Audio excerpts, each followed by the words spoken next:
Hi, I'm Maggie. Thank you for stopping by Crafts the Charm today. I'm so glad you're here. In my last video, I made some 10-inch solar tiki lights for my garden. And at the end of the video, I said I had some ideas.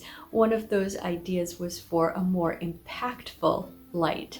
And I would like to try to get that made before the summer is over. So let's go have some fun. Okay, so the main body of our stitch tiki is going to be this cardboard tube, which you use to pour concrete. So for example, for a deck footing or something like that. And I got that at the hardware store. And what I'm going to do is cut that.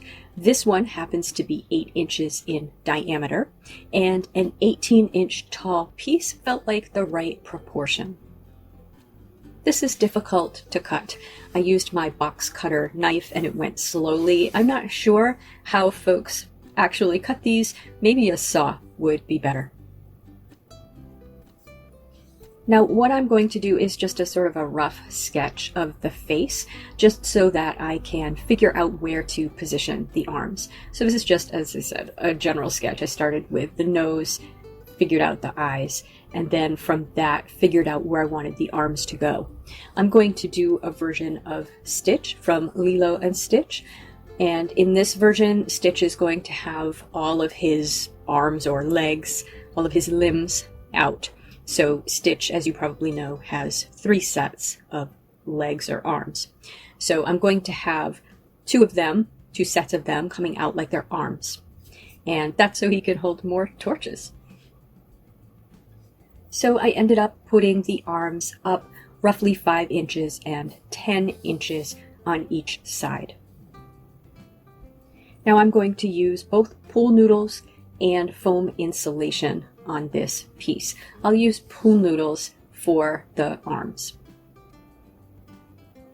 So the first thing I'm going to do is use a 1-inch bit and drill holes to stick the pool noodles in. And I'm hoping to have a hole that's smaller in diameter than the pool noodle, and I'm hoping to be able to push the pool noodle into the hole so it's held tightly. But the 1-inch diameter really wasn't quite enough, so I used my box cutter knife and enlarged each of the holes a little bit. And I drilled 4 of those holes. Now I have this 4-strand 20 gauge galvanized multi-purpose wire, and what I'm going to do is cut a long length of that, double it up, and push it through each of the pool noodles. Now the easiest way to do this is to fold it in half and put the bent end through the pool noodle. That way it won't catch on the inside of the pool noodle. It took me a few tries putting it through the pool noodles to figure this out. I wasn't sure I was going to fold it in half at first, but that's what I ended up doing with them. So push that through the pool noodles and then pushed the pool noodles into the holes. And I cut the pool noodles pretty long. I figured I would decide the size of the arms after I could look at the piece and figure out the proportion that I wanted. So I kept the wire long enough so that I could tie it together on the inside of the tube if I wanted to, just for a little additional strength to hold those arms in place, and also to give the pool noodles some strength and some stiffness. It also allows me to bend them a little bit the way I want, but really not as much as I would have hoped.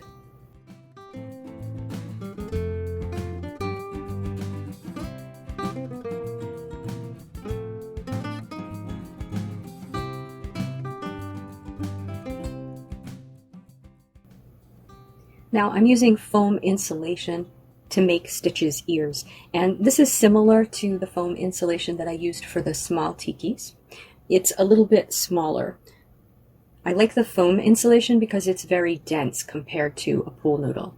So I worked on those a bit. Ultimately, I wanted them to stand up straight a little bit more than I have them standing up straight. But basically I just slit that open and then put some additional slits on the inside so that I could make it relatively flat, and then tried to cut a Stitch ear shape, remembering that Stitch has some pieces out of his ears. His ears aren't perfect. Now I then simply hot glued that to the tube. And I cut out Stitch's features out of leftover pieces of pool noodle and pieces of the foam insulation. This is all going to get covered, so it doesn't matter if it's all different colors. And it doesn't matter, like with the ears, that they're a little bit broken, a little more broken than they should be, because it's all going to get covered with paper mache. And everything I just hot glued to the tube.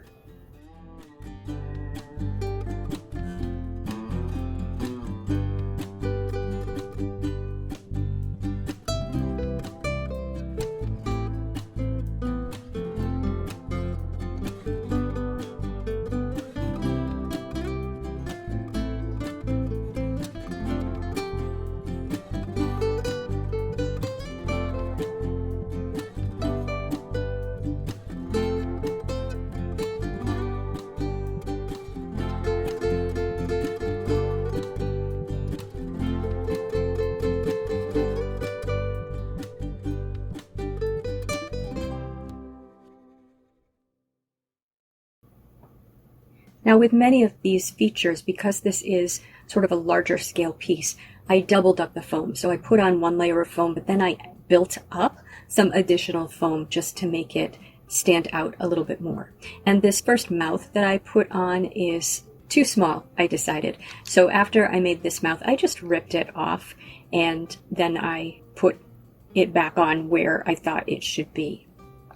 Now, with the upper arms, I want those arms sort of Statue of Liberty style, standing up.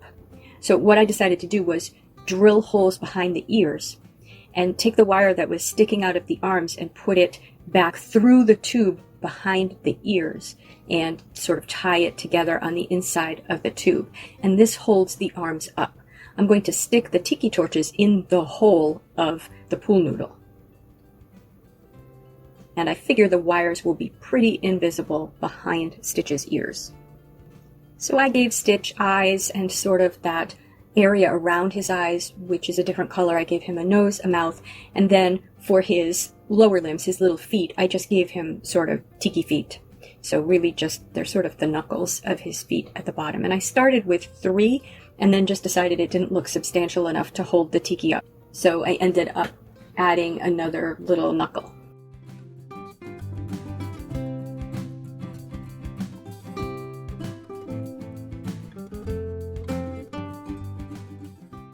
And for the hands, I gave him little fingers with little claws. So I just wanted to make it look like there were hands at the top of those pool noodles. That's where we're going to be holding the torch.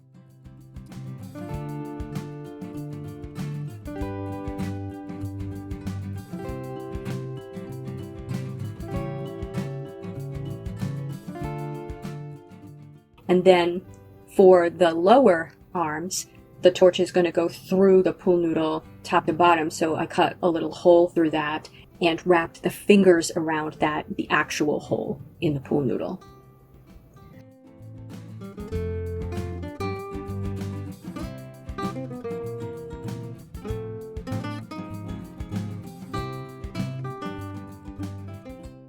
Now, because I still didn't like the shape of the ears, I actually cut pieces out of them and then sort of stitched them together with some florist wire to make them stand up straight even a little bit more. And then I traced the bottom of one of the tubes that I had left over and cut that out of cardboard. Now I made that large enough so that it would sit on top of Stitch, and then I used wood glue to glue that to the top of Stitch.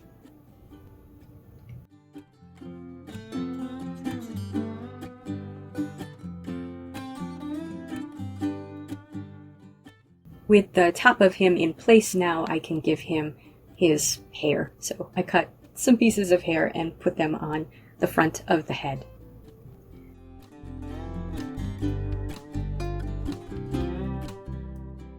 Now we're going to cover the entire Stitch in paper mache, and I'm going to do this 2 different ways. The first way is the way that I covered the smaller tiki statues. So I'm going to mix sculptamold with Flexbond powder. And I can't really tell you what the proportion is, but you can see I have sort of a cereal bowl here, and I put maybe 3 Dixie cups of Flexbond powder, and then almost fill the bowl with the sculptamold. and then put in enough water to make it thick. You don't want it too runny because then it won't stick to your cardboard or your foam. And then I use a large craft stick to apply it to the piece. So what I decided to do was use this to cover the features. So I'm covering all of the foam pieces that I put on the cardboard and the ears with this stuff. I'm also doing the fingers, and I'm doing between the features where there isn't very much space.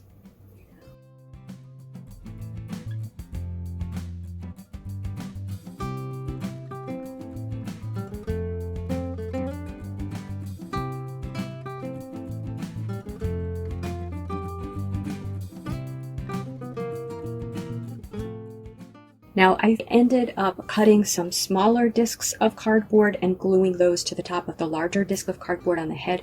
It just concerned me how flat the top of the head was, simply because this will be out in the weather. So I decided to try to give it just a little bit of a higher area so that hopefully rain will run off of that.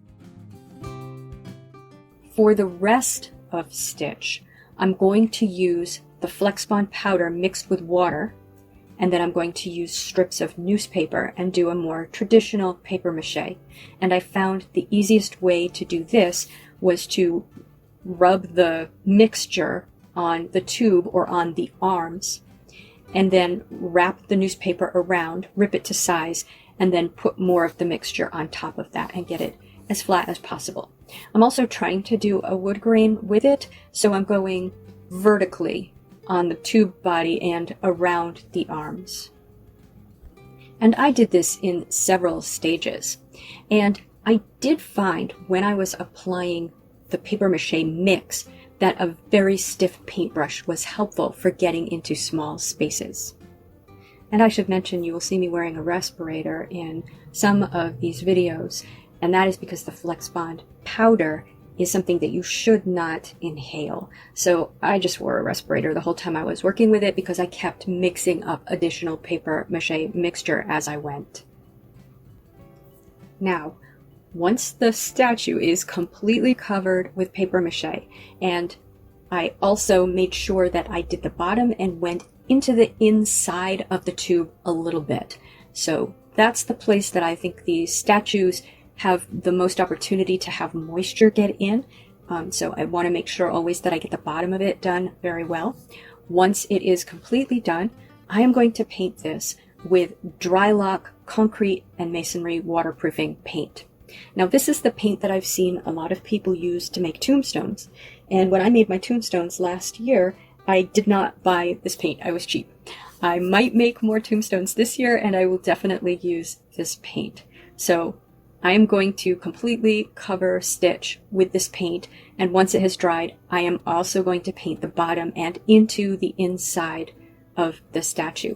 And for this, I just used a stiff brush, a large stiff brush, and then a smaller stiff brush for getting into the smaller spaces.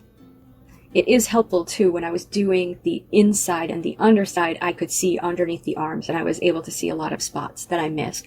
So it's good to get at it from different angles so that you can get it completely covered.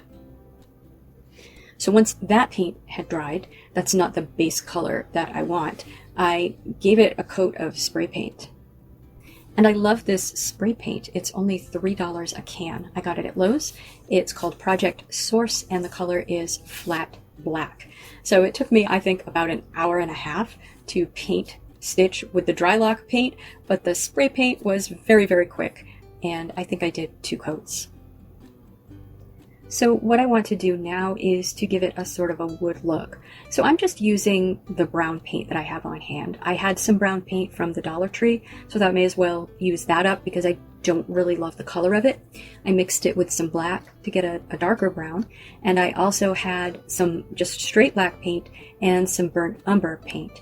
And so what I did was I painted on the brown that I had mixed with black, and then dragged the lighter brown, the burnt umber, through it, and then dragged the black through it. And when I did that, I did it sort of in the direction of the grain.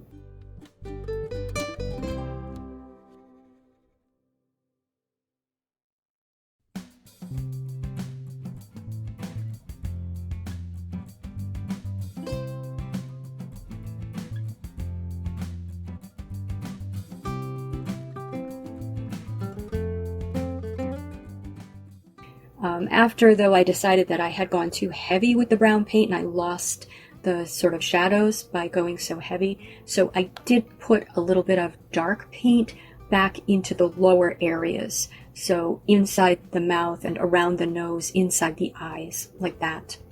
And then I decided that I was going to paint teeth on this. So I ended up painting inside the mouth completely black. All right, and here it is once it's dry, and I want to give him some color now. And I feel like I'm not great at color, but I'm going to do my best here. So I thought I would just stick to 2 colors. I thought maybe I could handle 2 colors.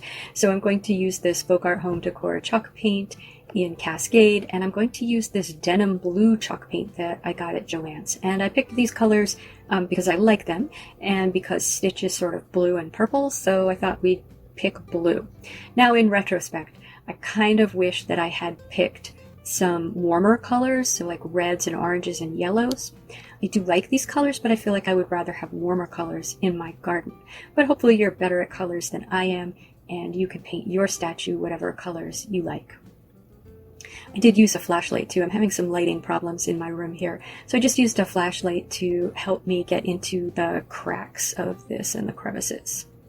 So you can see how I did the colors. I did the darker blue on the inside of the eyes, the nose, the hair, and all of the sort of knuckles, so the fingers and the toes. And I did the lighter blue on the outside of the eyes and the mouth.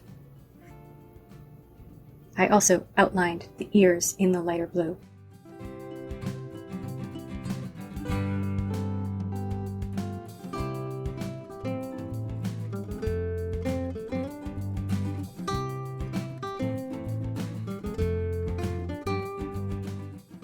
And then what I did was I used this lighter brown color, which I have. It's called Mississippi Mud.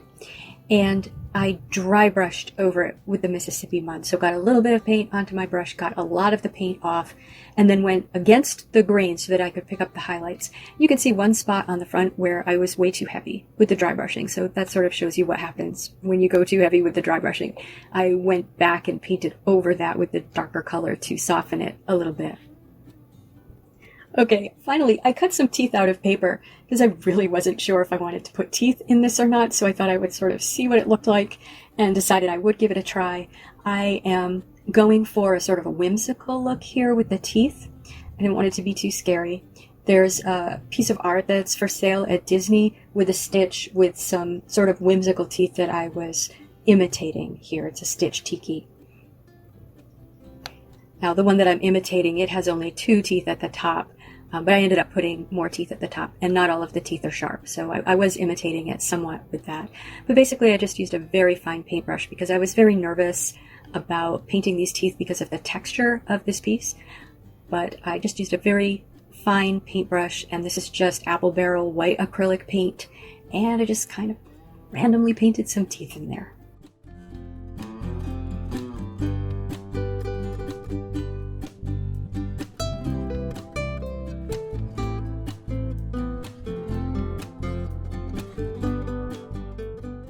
And the final step, of course, is FlexSeal Clear. It's like a rubber coating.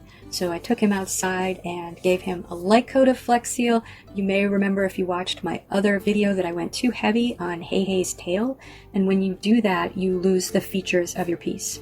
So I did a light coat of the FlexSeal, and then I did the bottom and the inside a little bit, just at the bottom of the inside, and I was really quite heavy there. Now I felt like he was still too low for my garden, so I just stuck him on top of this planter for now. But I might come up with something else. Like, I think he actually could be cute as the top of like a tiki totem pole. For now, he's standing on this planter, and I'm going to give him his torches. And these are small solar tiki torches that I got at Walmart. And I wanted smaller ones because I wanted them to be proportional to the piece. So I'm just turning them on, and they fit very nicely into the pool noodles and into the holes that I put in the lower arms. So I'm looking forward to seeing them lit up.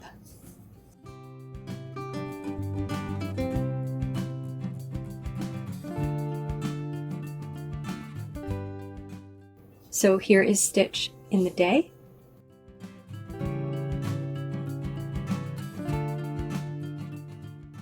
And here is Stitch with the torches flickering.